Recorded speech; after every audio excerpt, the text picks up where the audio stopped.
ನಮಸ್ಕಾರ ಪ್ರಿಯ ವೀಕ್ಷಕರೇ. ವಿಚಾರ ಏನಪ್ಪ ಅಂದರೆ ನೀಟು ಪ್ರಶ್ನೆ ಪತ್ರಿಕೆಗಳನ್ನು ಇವರು ಲೀಕ್ ಮಾಡಿಬಿಟ್ಟು ಇವತ್ತು ಎಷ್ಟೋ ಹುಡುಗರ ಭವಿಷ್ಯನ ಹಾಳು ಮಾಡಿಟ್ಟಿದ್ದಾರೆ. ಇವರೆಲ್ಲ ಸೇರ್ಕೊಂಡು ಸರ್ಕಾರದವರು ಮತ್ತು ಕಾಲೇಜಿನ ಪ್ರಿನ್ಸಿಪಾಲರು ಇವರೇ ಹೊಟ್ಟೆಗೆ ಸಗಣಿ ತಿಂತಾರೋ ಬೇರೆ ಏನಾರು ತಿಂತಾರೋ ಇಲ್ಲ ಗೊತ್ತಿಲ್ಲಪ್ಪ. ಹೊಟ್ಟೆಗೆ ಅನ್ನ ತಿನ್ನೋರು ಇಂಥ ಮಣ್ಣು ತಿನ್ನೋ ಕೆಲಸ ಮಾಡಲ್ಲ, ಬೇರೆ ಏನಾರು ತಿನ್ನೋರು ಇಂಥ ಕೆಲಸ ಮಾಡೋದು. ಯಾರ್ಯಾರಿಗೋಸ್ಕರನೇ ಈ ಥರ ಲೀಕ್ ಮಾಡ್ಕೊಂಡು ಕೂತ್ಕೊಂಡ್ರೆ ಎಷ್ಟೋ ಜನ ಬಡ ಮಕ್ಕಳು ಇವತ್ತು ಸಾಲ ಸೋಲ ಮಾಡಿ ತನ್ನ ಮಕ್ಕಳು ಚೆನ್ನಾಗಿ ಓದಬೇಕು, ಚೆನ್ನಾಗಿ ಆಗಬೇಕು, ಒಳ್ಳೆ ಏನಾರು ಕೆಲಸ ಆಗಬೇಕು ಅಂತಂದೇಳಿ ಪಾಪ ಎಷ್ಟೋ ಜನ ಮಕ್ಕಳು ಕೂಡ ಇವತ್ತು ತಂದೆ ತಾಯಿಗಳು ಕಷ್ಟ ಬಿದ್ದು ಸಾಲ ಮಾಡಿ ಇವತ್ತು ಮಕ್ಕಳನ್ನ ಸೇರಿಸಿರ್ತಾರೆ. ಆ ಮಕ್ಕಳನ್ನ ಭವಿಷ್ಯನೇ ಹಾಳು ಮಾಡಾಕಿದ್ರಲ್ಲ ಅಂದರೆ ಒಂದು ಬೆಳೀತಾರ ಗಿಡಗಳನ್ನೇ ಚೂಟು ಬಿಟ್ಟಿದ್ದಾರೆ ಇವರೆಲ್ಲ ಅಯೋಗ್ಯರು. ಇಂಥವ್ರು ಅಧಿಕಾರದಲ್ಲಿರೋಕೆ ನಾಲಾಯಕ್ ಇವರು. ಯಾರು ನೋಡಿ ಇದ್ರ ಕ್ರಮನೂ ತಗೊಳ್ಳಲ್ಲ, ಏನೂ ಮಾಡಲ್ಲ. ಈ ಥರ ಬಿಟ್ಟರೆ ಇನ್ನು SLC ಪ್ರಶ್ನೆ ಪತ್ರಿಕೆನೂ ಸೋರಿಕೆ ಮಾಡ್ತಾರೆ, ಇನ್ನು ನೀಟು ಪ್ರಶ್ನೆ ಪತ್ರಿಕೆನೂ ಸೋರಿಕೆ ಮಾಡ್ಕೊಂಡು ಕೂತ್ಕೊಂಡ್ರೆ ಇನ್ನು ಮಕ್ಕಳು ಯಾಕೆ ಓದಕ್ಕೆ ಬಿಡಬೇಕು? ಬಿಟ್ಬಿಡಿ ಅತ್ತಗೆ.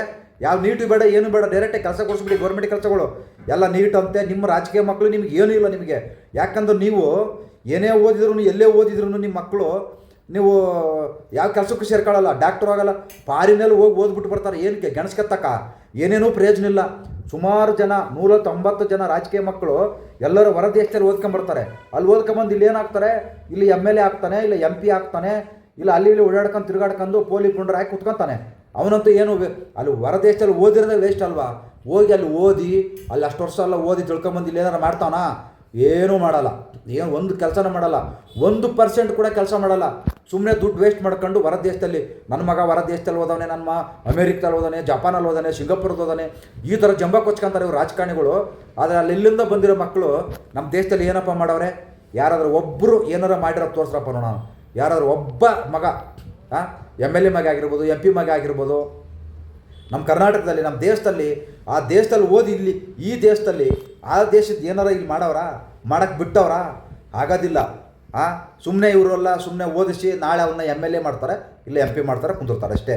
ಈಗ ನಾವು ಬಡವರು ಸಾಲ ಮಾಡಿ ನಮ್ಮ ಹತ್ರ ದುಡ್ಡಿಲ್ಲ ಅಂದರೂ ಕೂಡ ಆ ಸಾಲ ಮಾಡಿ ಒಟ್ಟಿಗಿಟ್ಟಿಲ್ಲ ಅಂದರೂ ಕೂಡ ನನ್ನ ಮಗ ಓದಬೇಕು, ನನ್ನ ಮಗಳು ಓದಬೇಕು, ಚೆನ್ನಾಗಿ ಓದಬೇಕು, ಕೆಲಸ ಸಿಗಬೇಕು, ಡಾಕ್ಟ್ರ್ ಆಗಬೇಕು, ಇಂಜಿನಿಯರ್ ಆಗಬೇಕು, ಈ ರೀತಿ ಕಷ್ಟ ಬಿದ್ದು ಓದಿಸಿ ನೀಟ್ ಪರೀಕ್ಷೆ ಎಲ್ಲ ಮಾಡೋಕ್ಕೆ ಕಳಿಸಿದ್ರೆ ಇಂಥ ಬೇವರ್ಸುಗಳು ಇವತ್ತು ಆ ಪೇಪರ್ನು ಕೂಡ ಲೀಕ್ ಮಾಡ್ಕೊಂಡು ಕೂತ್ಕೊಂಡ್ರೆ ಎಷ್ಟೋ ಮಕ್ಕಳು ಪಾಪ ಅನ್ಯವಾಗಿ ಸೊತ್ತೋಗೋರೆ, ಆ ನೇಣಕ್ಕೆ ಸೊತ್ತೋಗೋರೆ, ಪಾಪ ಆತ್ಮಹತ್ಯೆ ಮಾಡ್ಕೊಂಡವೆ.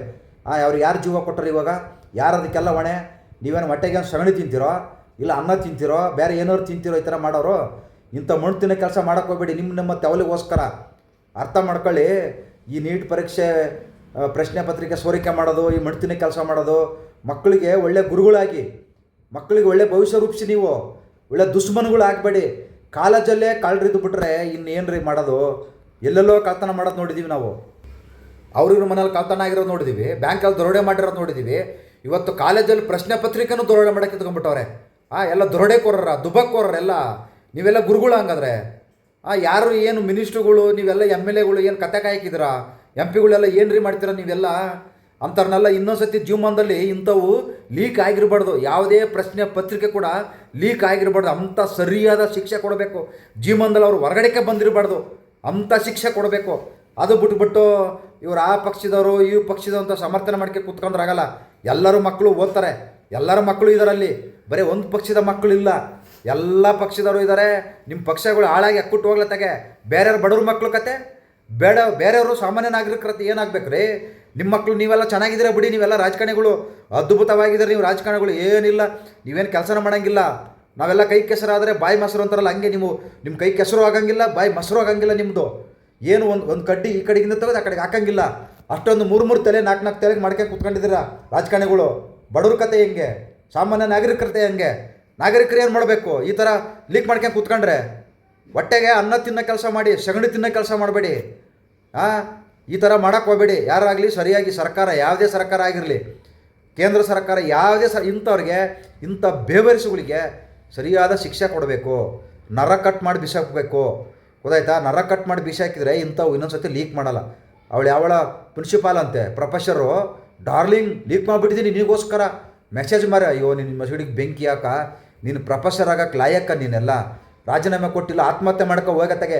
ನಿಮ್ಮಂಥವು ಬದುಕಬಾರ್ದು, ನಿಮ್ಮಂಥವು ಈ ಭೂಮಿ ಮೇಲೆ ಇರಲೇಬಾರ್ದು. ಇಂಥ ಮಣ್ತಿನ ಕೆಲಸ ಮಾಡವು ಭೂಮಿ ಮೇಲೆ ಇರಲೇಬಾರ್ದು ನಿಮ್ಮಂಥವು. ನಿಮ್ಮ ಯೋಗ್ಯತೆಗೆ ಇಷ್ಟು ಬೆಂಕಿ ಯಾಕ? ನಮಸ್ಕಾರ. ಬಡವರು ಮಕ್ಕಳು ಜೀವನ ಅಂತ ಹಾಳು ಮಾಡೋಕ್ಕೆ ನಿಂತ್ಕೊಂಡಿದ್ದಾರೆ. ನಾವು ಇಲ್ಲಿ ಅವರು ಇವರು ಅಂತಂದೇಳಿ ಜೈ ಹೇಳ್ಕೊಂಡು ಕೂತ್ಕೊಂಡ್ರೆ ನಾಳೆ ನಮ್ಮ ಮಕ್ಕಳು ಮೂರು ನಾಮ ಹಾಕ್ಕೊಂಡು ಚಂಬು ಹಿಡ್ಕೊಂಡು ಗೋವಿಂದ ಒಂದು ಚೆಂಬು ಕೊಡಪ್ಪ, ಗೋವಿಂದ ₹1 ಯಾಕಪ್ಪ ಅಂತಂದೇಳಿ ಖಾಲಿ ಚೆಂಬು ಹಿಡ್ಕೊಂಡು ಊರು ಸುತ್ತಾಡಬೇಕಾಗುತ್ತೆ. ಹುಷಾರು, ಜವಾಬ್ದಾರಿಯಲ್ಲಿ ಎಲ್ಲರಿಗೂ ಯಾರೇ ಇಂಥ ಮಣ್ಣು ತಿನ್ನೋ ಕೆಲಸ ಮಾಡಿದ್ರೂ ಸಮರ್ಥನ ಮಾಡ್ಕೋಬೇಡಿ, ಮಕ್ಕುವುದು ಹೋರಾಟ ಮಾಡಿ ಅಂತ ಕೇಳ್ಕೊತಿದ್ದೀನಿ. ನಮಸ್ಕಾರ. ಜೈ ಹಿಂದ್, ಜೈ ಕರ್ನಾಟಕ. ಮತ್ತೆ